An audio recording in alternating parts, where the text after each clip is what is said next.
This is Elliott Serrano coming to you from San Diego at Comic-Con International, and I am incredibly geeked right now to present a very special guest here on the Geek to Me Red Eye blog. The man, or the boy, Charlie Brown himself, Peter Robbins. Thank you so much for joining us. Good grief, Elliott. Where have you been all my life? I'm going to say, and I'm sure you get this a lot, it's a real experience for me to meet you, because when I was a kid, I believed I was Charlie Brown, too. Do you get that a lot? Well, of all the Charlie Browns in the world, I'm apparently the most Charlie Browniest. But yes, I do know what you're saying. Yes, absolutely, absolutely.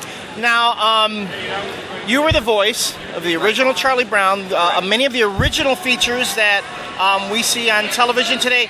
Can you list which ones they were? A Charlie Brown Christmas. It's the Great Pumpkin Charlie Brown. It Was a Short Summer Charlie Brown. Charlie Brown Falls in Love. A Boy Named Charlie Brown. He's Your Dog, Charlie Brown. I think that about covered it. So I started when I was 9 years old. And then as I got older, we saw the kids being replaced one at a time, because the uniqueness of the Charlie Brown specials, that it was actually children doing the voices. And when you do that, and you have 6 and 7 and 8-year-old voices, they're going to change, and mine finally changed when I reached 14. And then it was time for me to move on. You're absolutely right about the uniqueness and the essence of the voices being cast as children.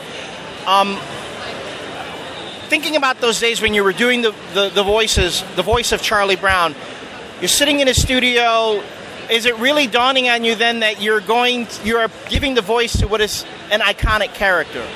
No, not really, not at all. But once the special aired, and it was such an overwhelming success. At the time it ran, back in 1965, you have to remember, there were only 3 networks, ABC, CBS, and NBC. So 50% of every television set that was turned on at that time was turned on to A Charlie Brown Christmas. And then going to school, I was going into 8th grade at the time. Just the reaction of the kids who would come up to me and go, "You're a blockhead," and then just run away. You know, they could finally go up to a boy and call him a blockhead and then run away. And I just sit there and go, maybe this isn't such a good idea after all. And then, you know, the kids would gather around me and they'd go, "He's the voice of Charlie Brown. Say something." And I would go, "Well, say what?" And just by saying that, it was enough. That's him, you know. It wasn't anything that anybody could imposter, you know. All the voices were so unique, I think. I mean, especially Charlie Brown and Linus, who had that quirky little lispy voice. Did you get a lot of direction from the voice director? Oh, are you kidding? Lots of direction. I just basically mimicked Bill Melendez, who was from Sonora, Mexico. And then after about 2 or 3 specials, Charles Schultz called him up and said, "You're turning Charlie Brown into a Mexican." Arriba! Okay.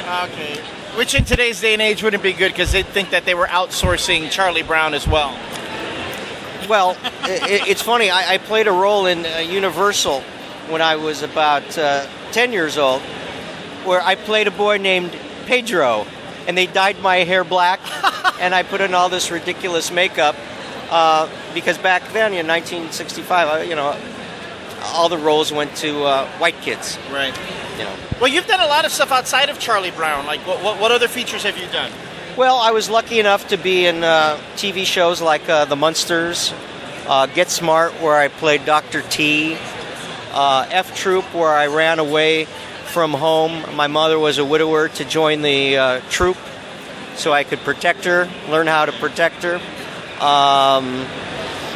Then I was in several motion pictures. One was called Good Times with Sonny and Cher, which was a blast to work on, because I was a big fan of Sonny and Cher back then. I remember they got them his and her pink Mustangs, you know.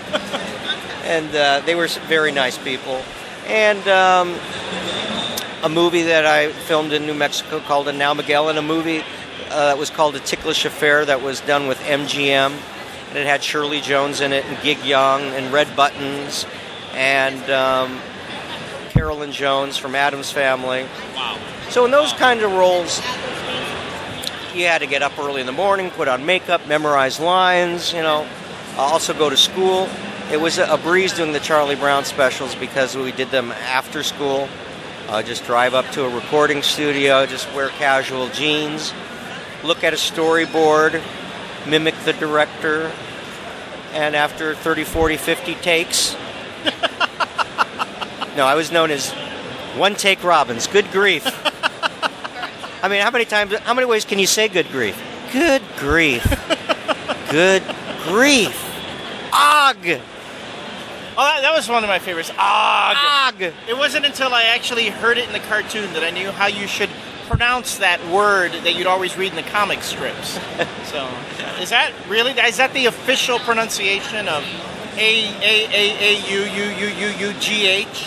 That's correct. That's all right. Now... Rats. Back to Charlie Brown. They're all like one-syllable words. How tough could it be? I was like mentally challenged. Rats. Good grief. All right, let's see if we can break it down to just good. See if you can get that one. Good. Good. All right, now add grief. Good grief. So we have the whole Peanuts gang here at Comic-Con to promote a couple DVDs that are coming out now. We have... it's called the Deluxe Holiday Collection. It consists of 3 DVDs. It's The Great Pumpkin, Charlie Brown Christmas, and the Thanksgiving Charlie Brown Special. Now, you were on these two, correct? You're right. You're not in the Thanksgiving special, there is a very close proximity to a depressed 9-year-old. No, actually, I became 13, so I wasn't depressed enough. I outgrew that. Well, okay, well, you're 13 years old. You were once known as the voice of Charlie Brown. Right. How does that work as a pickup line? Can you say to the ladies, "Hey, I was Charlie Brown. Care for a drink?" Well, I had a long time affair with the voice of Lucy, Pamela Furden, and then as I became older, I really liked Linus. No, I'm kidding. And I didn't have sex with Pamela Furden either. But actually, when I was in high school, I didn't have any problems meeting girls. It's a pretty good opening line, and even though you are a blockhead, you're a sensitive blockhead. Oh, that's great. Now, my last question, I guess, is what happened to Snoopy? Well, Snoopy's an animated character. He still exists. What? Yes. You want to know who did the voice of Snoopy? Yeah, actually, who did the voice of Snoopy? Snoopy was done by the director Bill Melendez. And what they did was they recorded it backwards and sped it up. So the noises he makes, those noises are all kind of synthesized or recorded backward, that kind of thing. Okay. Well, that's a mystery solved for me. And the teacher, the only adult that has a sound is a trombone. A trombone, which actually is, whenever, my bosses talk to me over time, that's all I hear, right? Yeah. Right. All right. I'm sorry, Kurt. I didn't mean that about you. All right. Well, Peter, thank you so much. You're welcome, Elliott. I appreciate you taking this time out of your schedule. This has been a total thrill for me. It's been a complete thrill for me. Geeked me. You've geeked me out, totally. So, thanks for joining us, folks. This is Elliott Serrano for the Chicago Red Eye and Geek to Me, and I'll see you in the next segment. Good grief.